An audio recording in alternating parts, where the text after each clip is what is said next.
aku baru mengetahui satu fakta. Ya mungkin aku tidak banyak belajar mengenai film ya. Eh, ada satu fakta bahwa dulunya ketika perempuan itu hendak menjadi seorang sutradara, mereka harus melewati beberapa kali sidang setelah mereka menjadi penulis maupun asisten sutradara. Saya percaya bahwa Sinemaria akan memunculkan reaksi-reaksi yang unexpected itu yang akhirnya membuat bisa dibilang mungkin kami jadi pembeda dari yang lainnya mungkin di situ ya. Bikin pembeda adalah Sinemaria itu selalu kepingin setiap di program pemutarannya kepingin menampilkan experience baru gitu sih, experience menonton yang baru.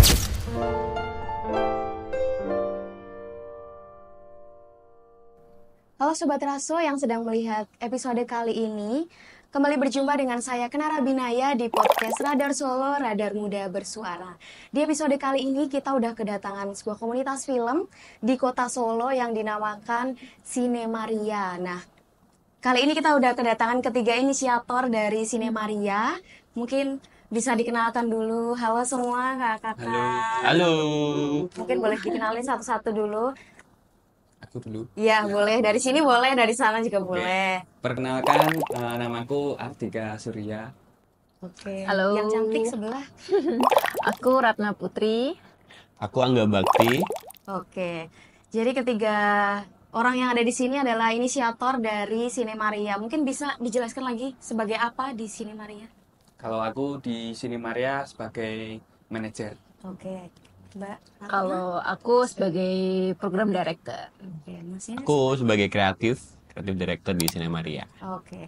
Sekarang mungkin kita langsung lanjut aja ya ke pertanyaan pertama atau pertanyaan yang kenapa sih dinamakan dengan Sinemaria? Enggak. Mungkin jangan menjawab dari Mas Dika. Enggak. Oh, Mas Angga boleh silakan. Mencetus namanya. Oke, mencetus ya.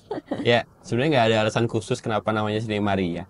Jadi Sinemaria adalah mungkin dari kata sinema mungkin ya kita pengen punya nama yang catchy dan gampang disebut, diingat gitu-gitu. Jadi Ria sendiri kan artinya tentang kegembiraan ya. Jadi pengen ketika orang nonton Sinemaria tuh ya perasaan hatinya juga gembira. Apapun film yang diputarkan ya. Jadi sebenarnya kami pengen juga membawa perasaan yang gembira itu tadi ke orang-orang. Oke, berarti intinya biar semua orang yang menonton yang hadir di acara Yang adalah hadir. semoga riang gembira gitu Betul, ya. betul Oke. sekali. Nah, kalau untuk gimana sih awal berdirinya Sinemaria ini atau gimana awal dari terbentuknya Sinemaria? Gitu mungkin dari Mas Ardika, setelah itu Mbak Ratna boleh. Kalau awal berdirinya pertama karena dulu waktu mungkin sebelum corona itu kan ada beberapa pemutaran alternatif di kota Solo, ada Kisi Kelir dan ada yang lain lagi. Terus setelah itu Kisi Kelir vakum, akhirnya pemutaran alternatif atau eksibisi di Solo itu nggak ada sama sekali. Karena ada kekosongan itu, aku pribadi aku gelisah gitu karena tidak ada event pemutaran film yang khususnya tidak bisa menyambungkan antara pelaku dan penonton gitu. Akhirnya yaudah aku merasa gelisah, kayaknya aku harus bikin gitu. Oke. Karena aku juga suka nonton dan aku waktu itu mahasiswa film, akhirnya aku yaudah bikin aja. Terus tapi pertanyaannya ngajak siapa, apakah sendiri? Akhirnya aku cerita ke Dani. Terus ketika cerita ke Dani, akhirnya disambut sama Dani, oh juga ternyata juga pengen. Terus akhirnya ketemu juga sama Angga gitu sih kalau aku. Oke, kalau Mbak Ratna? Ya secara keseluruhan sama ya dirasakanku dengan Ardika.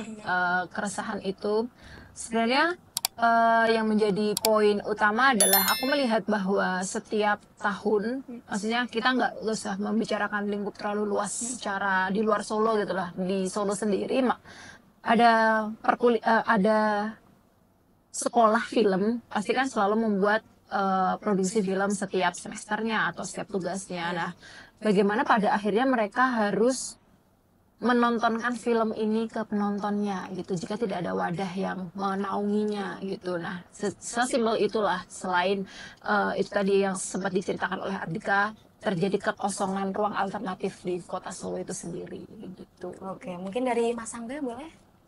Aku yang paling tidak anak film, jadi di sini sebenarnya sebagai pelengkap dan sekaligus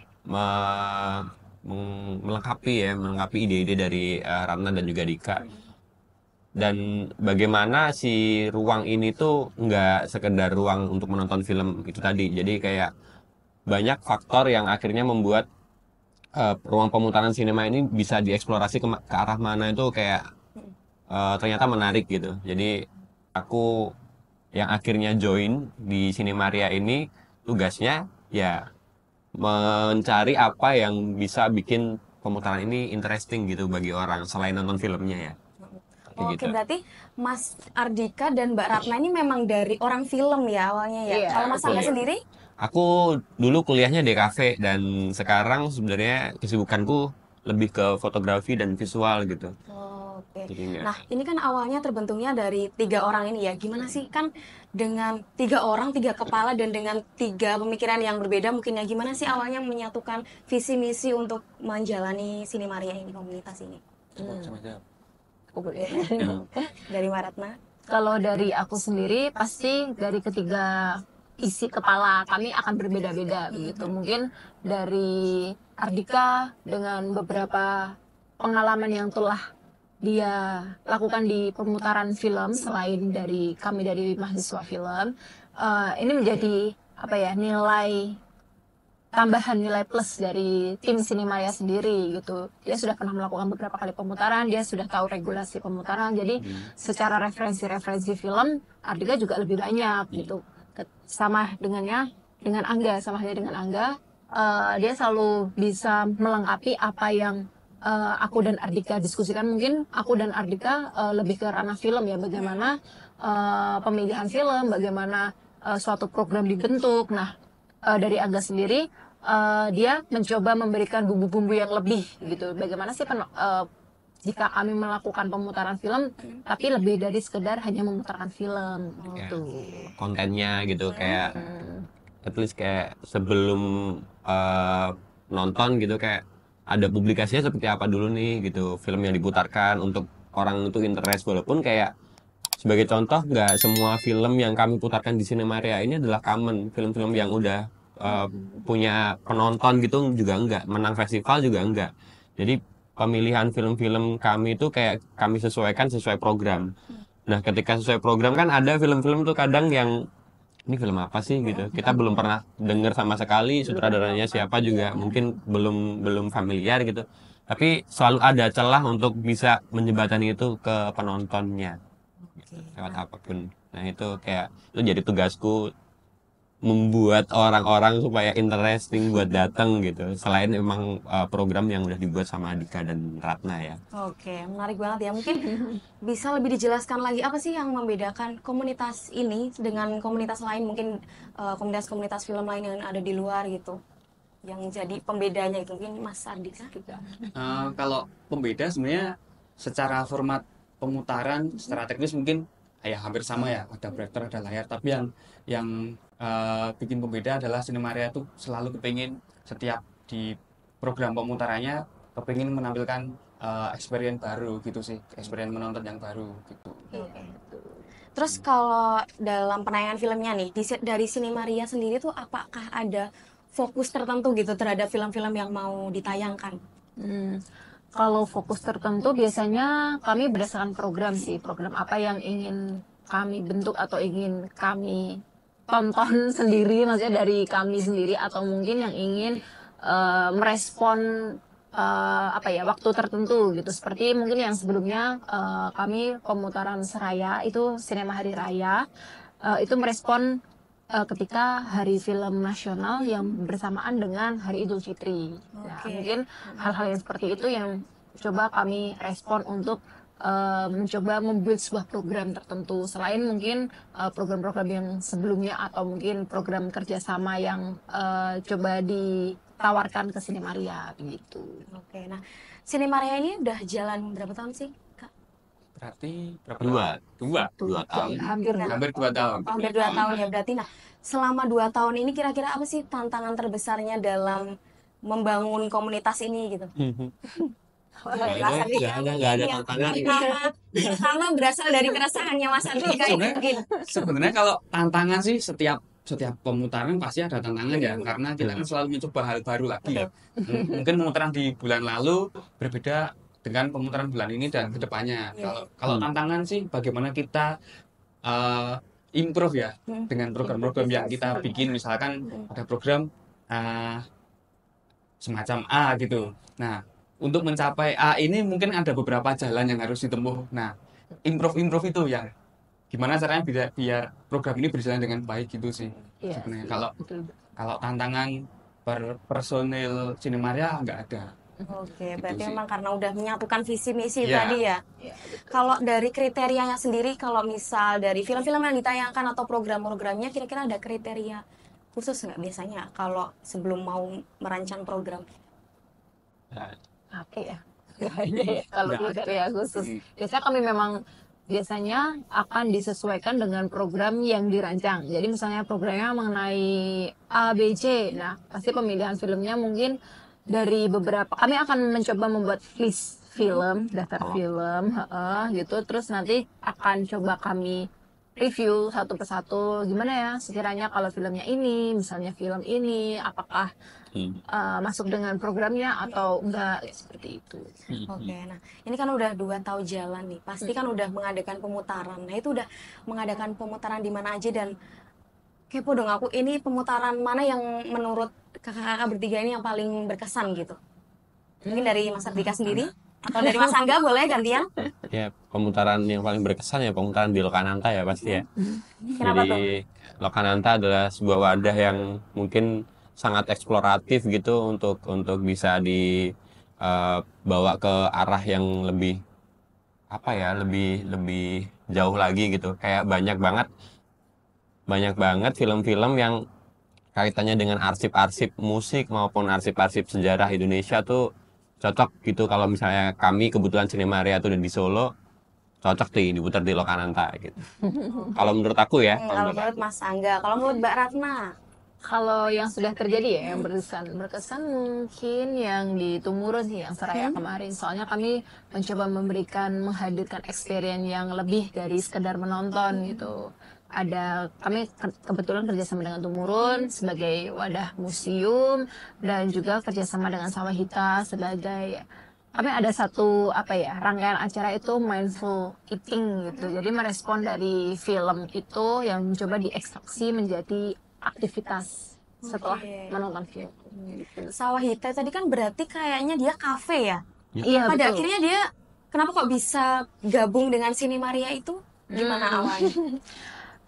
Kalau dari awalnya sih dari kami proses menggodok program Seraya ini, Sinema Hari Raya, ada satu film Way, aku kayak inget banget dulu banget, sebenarnya itu udah film lama banget aku nonton.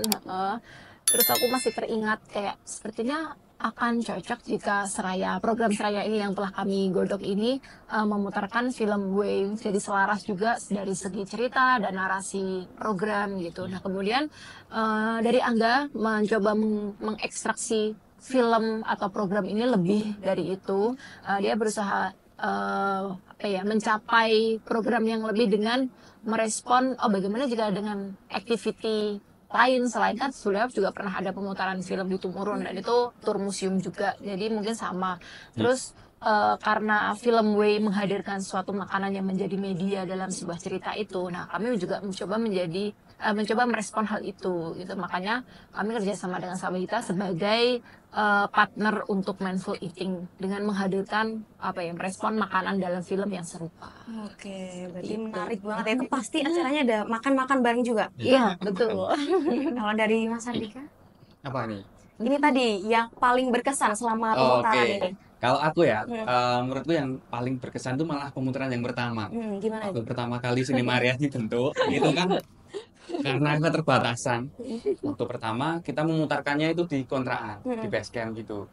Yang gimana secara ruangan mungkin nggak begitu luas gitu. Terus program yang kami bentuk itu karena Solo itu identik dengan kota budaya gitu, terus pertunjukan ya ada di mana-mana. Terus akhirnya kita bikin program bagaimana kalau kita memutarkan film-film tentang keseharian seniman pertunjukan ini gitu. Nah, waktu pemutaran itu narasumber itu bukan dari filmmaker tapi dari senimannya atau pelaku itu. Nah, yang paling berkesan adalah biasanya pemutaran film itu diskusinya dengan filmmaker dan ngobrolnya tentang filmnya. Kalau itu enggak, kalau itu ngobrolin tentang kesehariannya si seniman itu, si pelaku gitu. Nah, mulai dari situ aku meyakini bahwa oh ternyata mungkin Sinemaria akan berjalan seperti ini dengan diskusi-diskusi bentuk-bentuk diskusi yang lain dari pemutaran film atau di festival film gitu. Gitu Berarti sih. memang langsung ngobrol gitu ya. Langsung ngobrol dan itu melingkar. Apakah ini akan menjadi roadmap-nya Sinemaria gitu. Akhirnya dari situ kita bisa berpikir ulang bagaimana Sinemaria ini akan berjalan seperti apa sih depannya gitu sih dari titik itu menurutku. Berarti menurut Mas Andika itu menarik karena bisa intens gitu ya Ya. antara audiens dengan yang punya acara gitu ya. Oke, nah mungkin dari ketiga pemutaran tadi, ada nggak sih reaksi audiens gitu yang menarik atau yang berkesan gitu atau dari diskusi-diskusi yang udah terjalin selama ini, apakah ada pertanyaan-pertanyaan yang wah ini pertanyaannya menarik gitu? Dari Sangga, boleh? Ya. Semangat banget ini kayak Iya, jawab. baru kemarin mungkin jadi masih ingat. Pemutaran terakhir kami di Tumurun itu kan diakhiri dengan makan bareng ya. Jadi kami meniadakan diskusi dengan filmmaker itu di depan layar gitu. Biasanya kan setelah nonton film kita akan ada diskusi film gitu kayak gimana susah senangnya proses film gitu-gitu. Kayak kami meniadakan sesi itu dan akhirnya diganti dengan sesi makan bareng yang di-provide sama Sawahita. Tapi ada satu obrolan yang menarik dan mungkin ada review yang menarik juga dari pemutaran tersebut yang ditulis salah seorang yang hadir waktu itu juga dan menurutku itu sangat mungkin bukan pertanyaan tapi kayak lebih ke cerita ya. Kayak dia menceritakan bagaimana dia akhirnya menikmati sajian pameran nonton film sekaligus makan dan ada 2 orang yang udah bilang kalau di hari ini aku makan daging yang kita makan bareng-bareng ini tanpa selilitan apa ya sih terselip di gigi gitu dagingnya. Iya. Jadi biasanya dia selalu kalau makan itu selalu terselip di gigi dagingnya gitu. Karena ada mindful eating yang di situ less distraction. Jadi makan ya harus fokus makan, nggak boleh nonton handphone, nggak boleh nonton YouTube, nggak boleh nonton apa. Jadi kesadaran itu yang akhirnya membuat dia melihat bahwa oh sebenarnya ketika kita fokus makan, kita bisa ngarahin makanan ini bisa ke mana gitu. Jadi meminimalisir makanan-makanan itu tuh menyelip di gigi. Karena kita tahu makannya harus gini gitu. Iya, betul. Nah, itu kayak jadi oh ternyata reaksi-reaksi di pemutaran film itu bisa serandom ini dan cerita-ceritanya itu justru bisa digali sejauh ini. Dan saya percaya bahwa Sinemaria akan memunculkan reaksi-reaksi yang unexpected itu yang akhirnya membuat bisa dibilang mungkin kami jadi pembeda dari yang lainnya mungkin di situ ya. Nggak setiap pemutaran film bahkan di Solo maupun di Indonesia akan berani untuk memutarkan yang membuat program yang seeksploratif itu dan kami kayak Dika ngomong, Dika udah yakin dari awal Sinemaria akan seperti ini nih ya. Kita akan terus membawa semangat ini dan akan mencoba untuk mencari insight-insight yang nggak pernah kepikiran sebelumnya kita bakal dapat itu dari pemutaran film kami gitu. Berarti memang menarik sekali ya karena dari sederhana sebuah acara ternyata bisa menunjukkan insight yang dalam untuk para audiensnya. Kalau dari Kak Ratna sendiri? Kalau dari aku yang terkesan apa ya gimana teh? Yang paling berkesan selama pemutaran itu mungkin dari penanyanya, audiensnya atau respon-respon positif? Kalau dari aku cukup teringat ketika tahun kemarin pemutaran Hari Film Nasional juga itu kami menayangkan Merangkai Ratna Asmara yang mana baru aku ketahui juga Ratna Asmara seorang sutradara pertama perempuan di Indonesia. Terus yang mana di hari peringatan itu adalah hari film nasional itu diperingati hari pertama kalinya syuting film Darah dan Doa ya. Gitu. Yang mana sutradaranya adalah laki-laki gitu. Usmar Ismail. Usmar Ismail. Dan di hari itu kami memutarkan film dengan cerita sutradara perempuan pertama di Indonesia. Terus ketika diskusi berjalan mengalir, aku baru mengetahui satu fakta yang mungkin aku tidak banyak belajar mengenai film ya. Ada satu fakta bahwa dulunya ketika perempuan itu hendak menjadi seorang sutradara, mereka harus melewati beberapa kali sidang setelah mereka menjadi penulis maupun asisten sutradara. Jadi mereka harus setelah menjalani job desk ini, mereka harus melalui sidang yang mana yang menyidang itu adalah 3 seorang laki-laki, yang sutradara laki-laki, kurang lebih seperti itu. Itu kayak hal yang wow, kenapa harus seperti itu zaman dulu? Apakah kemampuan perempuan saat itu dirasa belum cukup atau belum memenuhi kriteria-kriteria itu sehingga harus diadakannya sidang itu tadi gitu sih. Itu berarti yang di Itu yang yang di Lokananta. Iya. Kalau dari Mas Ardika sendiri? Kalau aku di pemutaran kemarin yang aku inget yang paling berkesan dari penonton gitu. Jadi kan ada waktu di Tumurun kemarin kan sebelum menonton kan ada tour museum, habis itu kan menonton, habis itu kan makan bareng mindful eating itu. Nah aku terkesan ketika ada ibu-ibu dia yang bilang aku baru merasakan yang bener-bener makan itu di sini. Selama ini aku makan itu nggak bisa ngerasain enaknya, nggak bisa ngerasain Fokus nikmatnya. gitu Jadi ya. karena nggak fokus, karena dia banyak pekerjaannya, jadi dia makan sambil bekerja. Yep. Di momen itu dia makan benar-benar bisa merasakan Makan makan yang sesungguhnya gitu sih. Yang aku nggak expect, oh ternyata Sini Maria bisa sampai ngasih pengalaman seperti itu di hidup seseorang gitu. Mungkin kan itu akan berkesan di penontonnya itu sih. Nah, meng-highlight dari ibu-ibu tadi, aslinya sebenarnya audiensnya rata-rata Sinemaria itu tuh orang film atau orang-orang di luar film?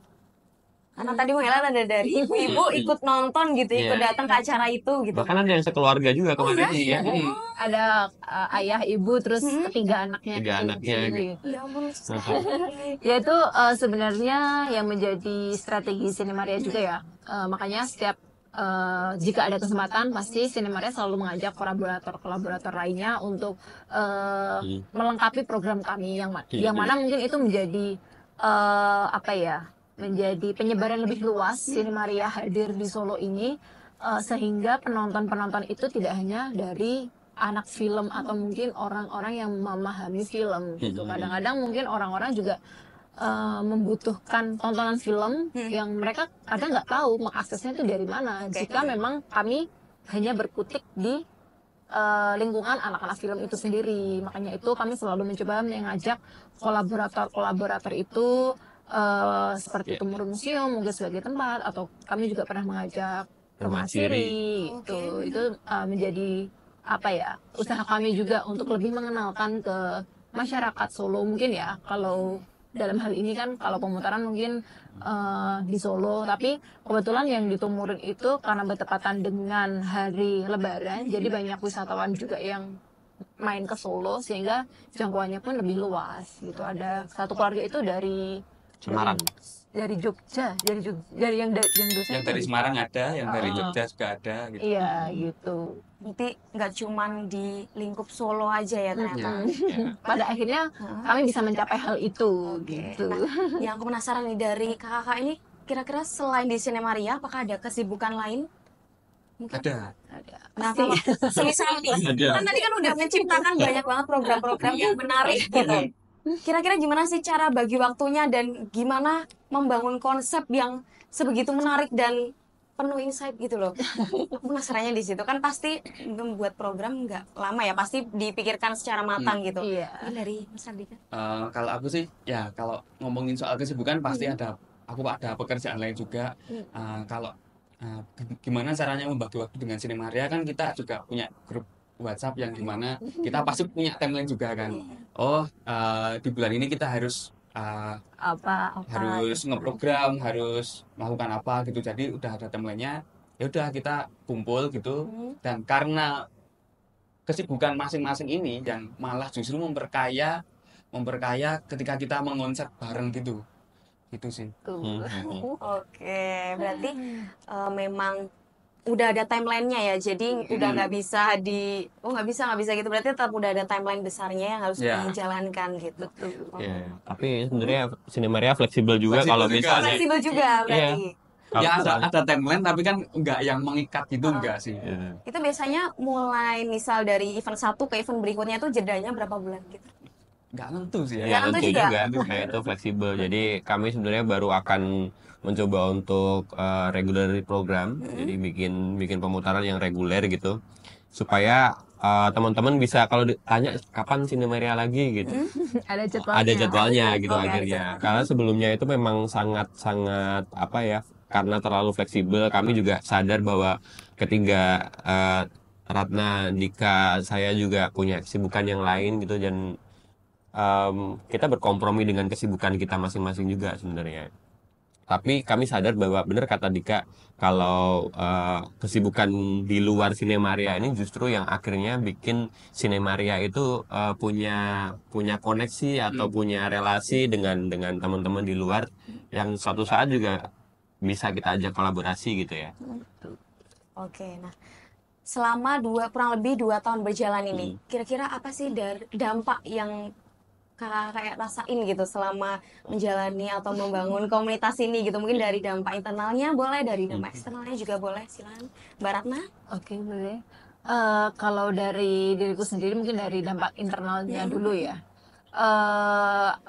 Aku jadi terus belajar atau mungkin selalu mengembangkan diri, kayak bagaimana film-film di Indonesia ini atau mungkin tontonan-tontonan yang bisa kami respon untuk di program Sinemaria, hal-hal itulah yang pada akhirnya coba selalu aku gali gitu. Jadi tidak ada istilahnya berhenti belajar pada akhirnya dengan adanya Sinemaria ini sendiri gitu. Jadi selain aku masih mendalami mengenai film, mengenai tontonan film, aku pun juga masih selalu belajar mengenai bagaimana program ini harus berjalan dengan baik, harus berjalan lebih dari hanya pemutaran film gitu. Kalau mungkin dari dampak dari eksternalnya sendiri, kami jadi banyak relasi baru, kami jadi banyak experience baru dalam hidup kami juga, selain kami bisa menghadirkan pemutaran yang ada experience-nya itu tadi. Itu juga menjadi experience dari tim sendiri gitu. Oh, ternyata bisa loh sebuah program atau sebuah film ini direspon seperti ini, bisa loh programnya direspon seperti ini, dan kerjasamanya dengan beberapa brand-brand yang mungkin juga sudah memiliki identitas masing-masing. Oke, kalau dari Mas Angga mungkin yang dari awalnya bukan anak film, ketika masuk ke sini dan pasti ada dampaknya kan? Iya. Jadi saya bisa nonton film gratis gitu ya. Ya pasti nonton film gratis Iya, ya, karena jadi- kurasi tadi ya mungkin Ya, ya. dan legal gitu ya. Jadi sebenarnya itu plus minus ya. Jadi karena saya juga bukan anak film, itu jadi minusnya saya nggak banyak referensi film gitu dari dibandingkan teman-teman yang emang dari awal udah into to film gitu. Tapi saya sadar ketika saya ada kelemahan di situ, saya juga harus punya nilai tawar supaya saya nggak di-kick dari grup gitu kan.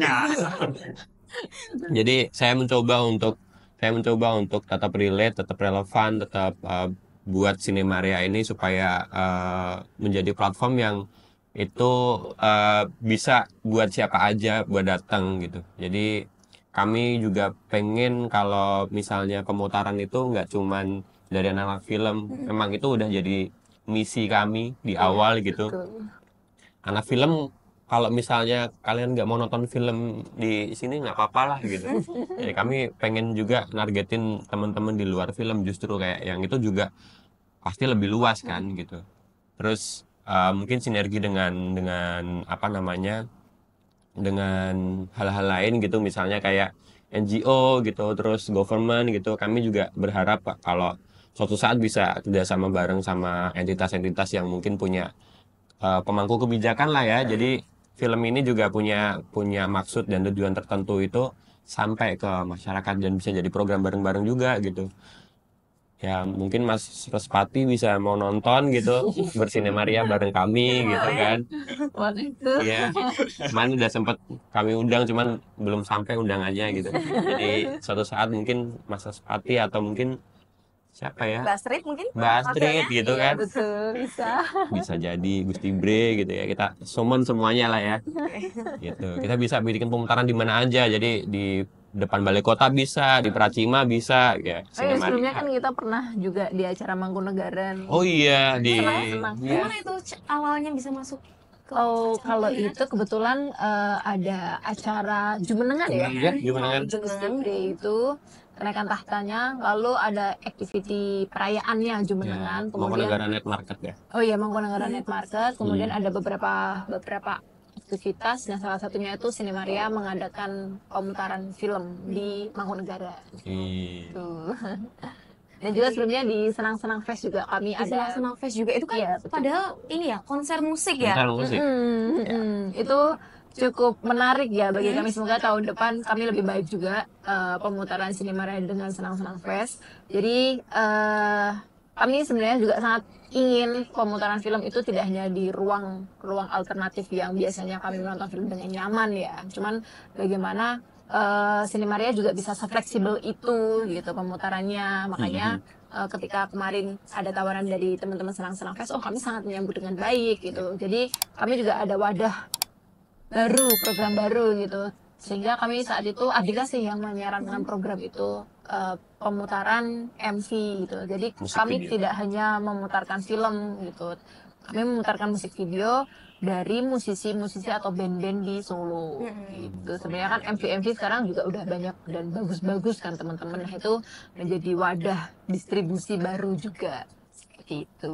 Oke, tadi Mas Ardika belum jawab soal dampak dari internal dan eksternalnya. Kalau dampak sih aku nggak jauh beda sama Dani dan Angga. Tapi kalau balik ke diriku sendiri sebenarnya ini sangat berdampak bagiku karena aku di Sinemaria bisa melihat bagaimana di pemutaran waktu yang Sinemaria yang kedua di Tumurun itu memutarkan film Pagi Membunuh Bulan. Nah, di situ setelah nonton film ada diskusi antara filmmaker, pemain dan penonton. Diskusinya bukan tentang filmnya, tapi di situ yang menarik bagiku adalah ada satu penonton yang dia bisa curhat gitu di suatu ruangan yang di situ banyak stranger gitu, sama-sama penonton dia bisa curhat dari ke hati gitu. Dan menurutku Bener juga. ternyata film bisa sekaya ini, nggak diobrolin dari sisi Kreatif. sinematiknya atau kreatifnya atau Teknis ya. isunya gitu, tapi ternyata bisa menyentuh sampai dari hati ke hati. Nah, Hmm. itu menjadi pengalaman baruku ketika aku kan juga writer, menulis skenario gitu. Itu aku bisa mempengaruhi proses kreatifku lah. Bagaimana nanti aku membuat adegan atau dialog yang sebisa mungkin ini sangat berdampak ke penonton gitu, yang bisa lebih dalam gitu. Gitu sih kalau aku. Oke, nah pada akhirnya bisa sampai audiensnya bisa sampai curhat itu kan berarti lingkungannya sangat hangat sekali ya. Itu dia. Oh, berarti lucu Yang sekali. selalu kami Kita selalu mengusahakan itu sih. Walaupun pakai AC tetap harus hangat. Oke, di dalamnya tetap harus hangat ya obrolannya. Nah, terakhir nih dari untuk kakak semua apa sih rencana gitu atau harapan untuk Sinemaria ke depannya? Mungkin dari Mas Angga boleh? Aku terakhir aja. Oh, boleh Mas Angga terakhir. Mbak Ratna mungkin.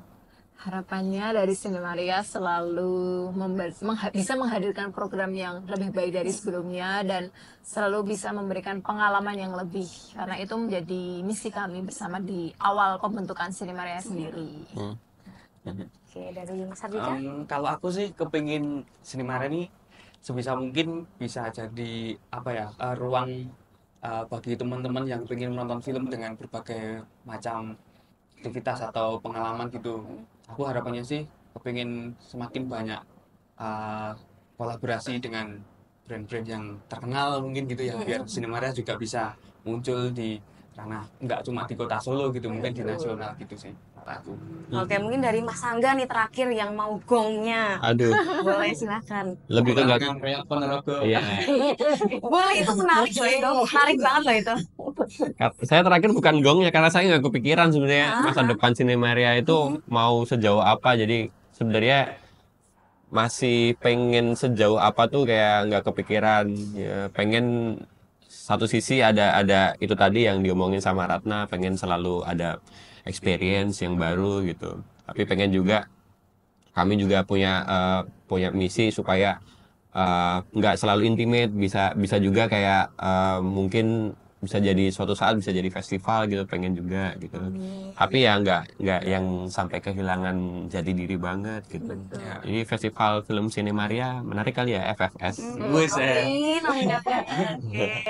Terima kasih Mas Sardika, Mbak Ratna, dan Mas Angga sudah di sini. Ya, sama-sama. Terima kasih juga. Terima kasih juga untuk Sobat Raso yang sudah melihat episode kali ini. Saya Kenara Binaya, pamit undur diri. Sampai jumpa di podcast berikutnya.